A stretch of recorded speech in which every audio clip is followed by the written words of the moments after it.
Olá pessoal, eu sou Verônica Silva e hoje a gente vai falar um pouquinho sobre folhas, só que realistas.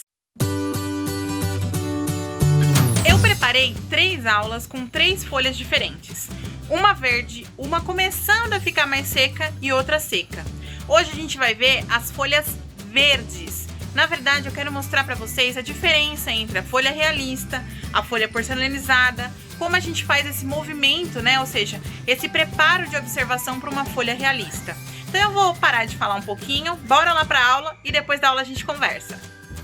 Vamos ter uma conversa um pouquinho diferente. Já vimos em várias das nossas redes sociais alguns exemplos de folhas, e uma delas que tem inclusive vídeo é da folha porcelanizada, que é aquela folha onde eu mostrei o movimento principal dos desenhos, né? Que a gente faz, a pincelada principal que a gente faz nos elementos. Em todas as folhas, seja realista ou porcelanizada, decorativa, a gente usa esse mesmo elemento. E aqui eu estava analisando uma roseira, né? Uma flor que eu ganhei, uma rosa, e aí eu vi no mesmo raminho, eu vi 3 formas de folhas diferentes, na verdade, 3 cores de folhas diferentes no mesmo ramo, e eu achei isso muito legal. Então, aqui nós temos uma bem verdinha, tá vendo, ó? Ela não perdeu nenhuma coloração. Aqui ela já tá perdendo a coloração original dela verde, ela tá ficando já a ponto de ficar mais seca, e aqui ela tá completamente seca, ó, ela tá até durinha, eu não consigo nem mexer, ela tá vendo? Bem seca. E aí, o que é interessante? A gente também conversou muito sobre isso no Telegram, também tem vídeo sobre isso em outras redes sociais nossas, do círculo cromático. Claro que esse círculo cromático é um círculo que você pega na internet mesmo, é muito usado mais por designs gráficos, ou até mesmo na decoração, né? Design de interiores. Só que aqui a gente consegue representar um pouco dessa nossa mistura. E a gente conversou muito sobre os tons monocromáticos, as combinações monocromáticas, que são aquelas que estão na mesma linha, né? Ó, então, por exemplo, um verde mais claro, vou pro verde um pouquinho mais escuro, escurece mais um tom, escurece mais um tom. Claro que aqui pode ser uma infinita, aqui eu consigo ainda clarear mais, bem como eu também consigo escurecer mais. Então, os tipos, né, as variações do tom, mesmo sendo monocromático, é gigantesca, né? Não digo infinita, mas é gigantesca. Vamos analisar, então, as nossas 3 folhas, ó.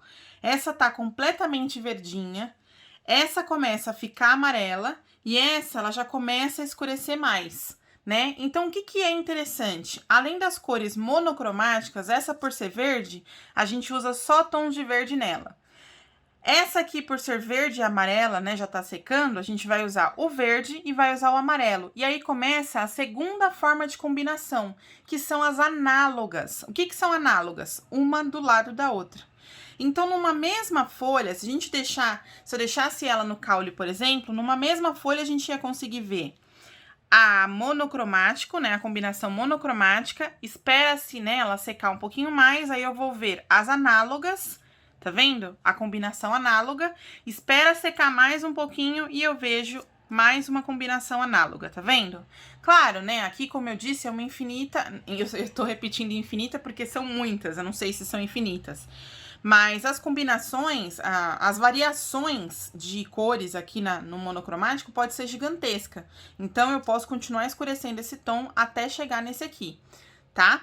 Então, é um ponto bem interessante a gente conseguir observar, e aí eu falo pra vocês que toda vez que vocês encontram algum vídeo, alguma explicação, alguma coisa nas redes sociais, ou seja, na internet, tentem analisar isso com elementos reais do seu dia a dia, para que você consiga associar melhor o que você vê, né, nas explicações com o que você de fato observa visualmente. Isso é muito importante. Separei alguns materiais para nós fazermos alguns tipos, né, essas variações de folha.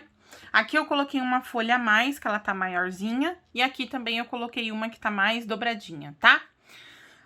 Vocês já viram aqui no canal as folhas no estilo porcelanizado, em que eu mostrei a pincelada, e hoje a gente vai trabalhar um pouco as folhas mais realistas. Nós vamos usar as mesmas pinceladas, mas na pintura realista. Coloquei aqui um pouquinho de misturinha que vai me ajudar a movimentar mais a tinta, tá? E nós vamos usar um pincel chato, no caso, o 454. Então, vamos começar. Tirei de cena as folhas que não serão necessárias no momento e agora nós vamos fazer essa aqui. O desenho dela é bem simples, assim como nós fizemos, né, no outro vídeo das folhas porcelanizadas. A gente vai fazer uma curva e outra curva. E aí, a gente pode fazer também o cabinho aqui embaixo, ó. Nada além disso, certo? Vamos pintá-la com 3 variações de verde, lembrando que a gente pode fazer as misturas para poder chegar nesses tons de verde e, ao mesmo tempo, hoje, os fabricantes de tinta já têm uma variação gigantesca de cores, né? Então, a gente consegue trabalhar sem precisar misturar. Claro, é muito bom a gente saber misturar tinta. E aí, se vocês quiserem, a gente pode falar sobre isso em outro vídeo aqui no canal. Então, deixem nos comentários, tá? Vamos começar primeiro pelo centro do nosso desenho. O centro eu vou usar o verde oliva, vou molhar meu pincel um pouquinho só na misturinha, vou pegar o verde oliva, fazer o meu traço do meio, certo? Até esse ponto tá igualzinho a porcelanizada. E daqui eu vou puxando, ó, para as laterais. Então, eu vou puxar aqui. E de novo do outro lado, ó. Sempre puxando para as laterais. Verônica, você não tá molhando o pincel na misturinha. O meu pincel, ele já tá hidratado da primeira vez, então por isso eu não tô molhando de novo. Mas se quiser também não tem problema, tá? Agora, eu vou pegar o verde um pouquinho mais claro, mesclando com outro verde mais claro que o verde oliva, que é o nosso verde musgo, e vou vir da lateral, ó, pra dentro. Por ser uma folha de rosa, eu não preciso me preocupar com o contorno, tá? Por que não? Porque ele é serrilhado. Ele tem aquelas voltinhas, então eu posso vir tranquilamente fazendo todo o meu desenho, sem precisar me preocupar com o contorno, tá? Então, eu vou fazer uma variação. Às vezes eu pego uma cor, às vezes eu pego outra. Sempre com tinta na ponta do pincel, ó, e aí eu vou virando pra dentro. Vamos lembrar, o interior, né, a parte do centro eu faço daqui pra fora. E a parte de fora eu faço de fora para dentro, ó. E vou virando o pincel. Vamos fazer esse pedacinho pra ver? Tinta na pontinha do pincel, coloco a parte com tinta pra fora e vou, ó, puxando pra dentro.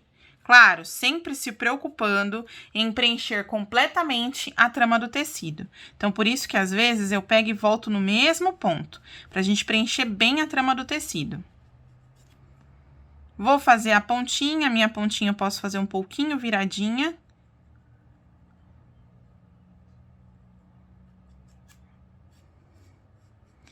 E temos aí uma boa cor, uma boa pigmentação, tá vendo? Vou aproximar um pouquinho mais a nossa imagem pra gente ver mais os detalhes. Pra vocês, a dobra da folha, ó, tá fazendo várias luzinhas. Mas isso aqui é só luz mesmo, tá? Não é uma cor diferente, ó. Tanto que quando eu abaixo, tá vendo? Ela muda e sai aquela tonalidade, essas manchinhas aqui, tá? Vamos continuar aqui, então. Vou pegar esse mesmo pincel e a gente vai fazer um centro um pouco mais escuro. Tinta na metade do pincel e eu vou fazer aqui, ó, um desenho no centro e vou puxar levemente, ó.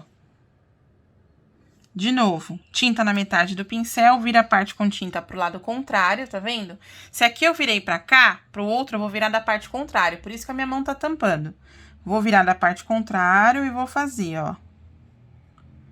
E puxar um pouquinho. Se eu quiser uma variação ainda maior, aí entra a nossa criatividade, a gente pode usar outros tons de verde, como por exemplo, eu posso usar aqui o Sepia Inverno, ou vocês podem usar também o verde pântano, ó. Puxa bem pouquinho para dar o nosso contraste. Para fazer, enquanto seca um pouquinho, a gente vai fazer o serrilhado. Para fazer o serrilhado, vou usar o filete ou o 421, que é aquele pincel que vocês sabem que eu gosto muito. E a gente vai fazer assim, ó. Onde tá mais verdinho, eu vou fazer um pouquinho para fora, ó. Vou puxar alguns detalhes para fora. Ou eu posso fazer com o filete. Pego o filete e faço um pouquinho para fora também, ó. Eu prefiro com 4-2-1, porque eu acho que fica um pouquinho mais orgânico, menos marcadinho, sabe? Fica mais delicado. Então, eu prefiro fazer com 4-2-1. Mesmo sendo uma folha realista, não é uma folha hiperrealista. Dentro dos tipos de pintura, tem realismo, decorativo, figurativo, lúdico, country, mas dentro do realismo tem hiperrealismo, semi-realismo, realismo, tá? Então, gente, vocês não precisam fazer, mesmo sendo realismo, não é hiperrealismo, então não vai ficar tão idêntica, mas ainda assim você vai entender como uma folha de rosa. Tudo bem? Fizemos um pouquinho do serrilhado, não precisa fazer muito. Agora eu vou pegar um tonzinho mais claro, que pode ser o nosso amarelinho. E vou pegar, ó, e vou fazer o meu centro, ó.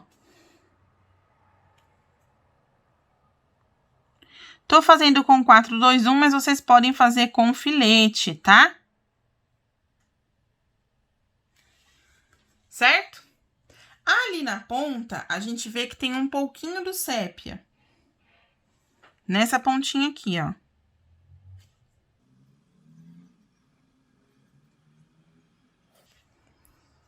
E eu vou trazer um pouco mais do amarelo aqui pra baixo. Agora, eu esperei secar um pouquinho, eu vou pegar um pouquinho do meu verde pistache com o meu filete e vou fazer uns veiozinhos menores assim, ó, na folha. O que eu fiz aqui? Por que tá no godê? Porque eu diluí um pouquinho de nada com a misturinha pra ele fluir bastante. Aí vocês vão dizer assim, mas vê, tá ficando um pouquinho apagado o meu, não tá dando muito certo. Quando ele seca, ele apaga. Vai acontecer isso mesmo e é pra acontecer. Alguns vão ficar mais escuros, outros mais claros, e não tem problema, tá? Até aqui no centro, se a gente quisesse, ao invés do amarelo, para não usar uma cor diferente, a gente pode usar o verde também, que destaca bastante. É que assim, aí vai muito da imaginação da gente, da criatividade. Você quer mais destaque? Usa uma cor mais clara. Quer menos destaque? Usa uma cor um pouco mais escura. E assim vai indo. Não vou encher de veios como é a outra folha, né? Não vou encher desses detalhes como é a nossa folha original, mas a gente pode colocar bastante se quiser também. De novo, a arte é muito subjetiva, a gente tem que fazer de acordo com o que a gente gosta, né? De acordo com a nossa visão. Cada um que pinta ou que faz os trabalhos tem uma visão diferente. Aqui eu vou iluminar um pouquinho, ó, pra gente fazer essa curva aqui de baixo. Vou iluminar com o verde pistache mesmo. Então, o que acontece? A gente cada um tem o seu estilo de pintura, cada um tem uma visão. Por que eu falo que a arte é subjetiva? Porque, às vezes, o que para os meus olhos são bonitos, né? Eu gosto, para vocês pode não ser. Então, o ideal é que a gente faça, que a gente tenha essa liberdade criativa, tá? Claro, se você vai seguir o realismo, você tem que seguir uma lógica do real. Vai seguir o lúdico? Então, tem uma certa, mesmo sendo lúdico, tem uma certa lógica do lúdico, tá? E aí, você vai criando e usando a sua imaginação. Aqui, eu vou usar um tiquinho de nada do meu verde musgo e vou fazer um pouco de sombra entre os veios, ó. Mas não em todos, tá? É bem pouquinho assim, ó.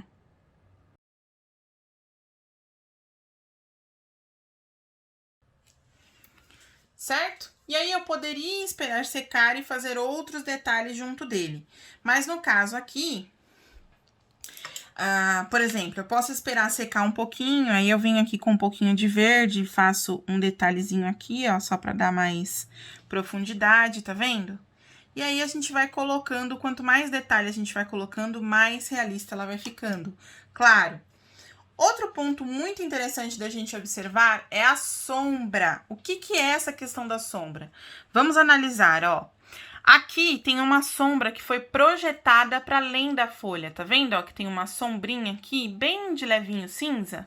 Assim como eu tenho vários focos de luz aqui no ateliê, nós temos um vindo de cima, um vindo do lado, outro vindo do outro. Então, tem uma leve sombrinha aqui também, tá vendo? Vamos fazer só essa sombra aqui, ó, para destacar bastante. A gente pode fazer com o próprio sépia, com um pouquinho de branco, mas no caso eu vou usar o cinza. De novo, vocês podem fazer as misturas de cores, mas os fabricantes hoje em dia já têm essa possibilidade de cores, né? E se vocês quiserem falar um pouquinho sobre isso, a gente pode fazer um vídeo aqui no canal ensinando algumas combinações. Então, vocês deixem aí nos comentários que eu faço isso. Vou tirar um pouquinho do excesso do cinza. E vou aqui, ó, reproduzir essa sombra, ó.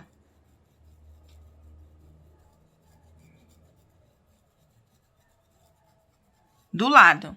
A gente chama isso aqui de sombra projetada. Por quê? Porque ela projetou para além dela uma sombra, como se fosse a silhueta dela, da própria folha. Então, ela projeta para além dela uma sombra. E eu também chamo isso de sombra marcada. Por que que é sombra marcada? Porque ela não é espalhada, veja. Ó, ela fica bem marcadinha. Ela não é muito esfumada. Esfumada é quando ela vai espalhando a ponto de sumir. Aqui, ó, a gente sabe onde ela começa e onde ela termina, tá? Aí, de novo, entra aquele ponto que a gente fala, que é muito da criatividade e também da observação. A gente chama de contraluz, ou vocês podem chamar de semiluz, que é o lugar onde bate menos luz. A gente pode colocar um pouquinho de nada de amarelo ou do próprio verde pistache, tá? Aqui na pontinha, ó. Pra quê? Pra destacar a folha com relação ao nosso fundo, ó. Então, eu fiz um destaque bem levezinho da folha com relação ao fundo onde ela está, tá bom? Pensando na nossa folha e associando ao nosso círculo cromático, lembrando que o ideal, quando vocês forem trabalhar círculos cromáticos para pintura, façam o seu próprio círculo, tá? Coloquem o tom, vamos supor, vou colocar o vermelho, aí eu vou clareando o vermelho. Ou vou colocar o branco com um pouquinho de vermelho, eu vou escurecendo esse vermelho. Façam a sua própria mistura, tá bom? Façam o seu próprio círculo cromático, se vocês quiserem trabalhar dessa forma. Ou, como a gente falou, vamos observar, nós trabalhamos cores análogas, ó. Dentro da análoga, trabalhamos também monocromáticas, que, por exemplo, o verde pistache, a gente sabe que o verde oliva é uma variação mais escura dele. Assim como o verde musgo, o verde pântano pode ser uma variação mais escura do verde musgo, tá bom? Então, dentro das combinações, nas próprios tipos de combinações, que hoje nós falamos da monocromática e das análogas, existem também os tipos de... Existem combinações entre elas. Então, nós combinamos monocromática e análogas e fizemos uma outra combinação, tá? Acabamos de ver esta folha aqui mais verdinha. Logo, logo vai sair para vocês as outras duas folhas.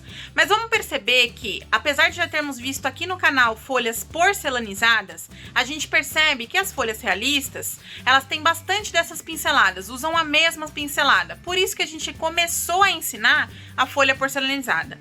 É muito importante também a gente observar como o círculo cromático influencia nessas escolhas de cores, quais cores usar e até a maturação das frutas, assim como o processo de secagem das folhas também usa bastante o círculo cromático, essas cores, né? Mas claro, a gente vai conversar bastante ainda sobre isso aqui no canal e em outras redes sociais. Por falar em outras redes sociais, não esquece de me acompanhar no Facebook, no Instagram e, se você quiser, também no Telegram. A gente vai deixar aqui, ó, na descrição do vídeo. Finalizando com os nossos recadinhos básicos, não esquece de curtir esse vídeo, se inscrever no canal, ativar o sininho e, claro, se você puder, compartilhe o conteúdo para chegar em um maior número de pessoas. Fiquem ligados nos próximos vídeos com as outras dois tipos de folha, tá bom? Beijinhos e até a próxima!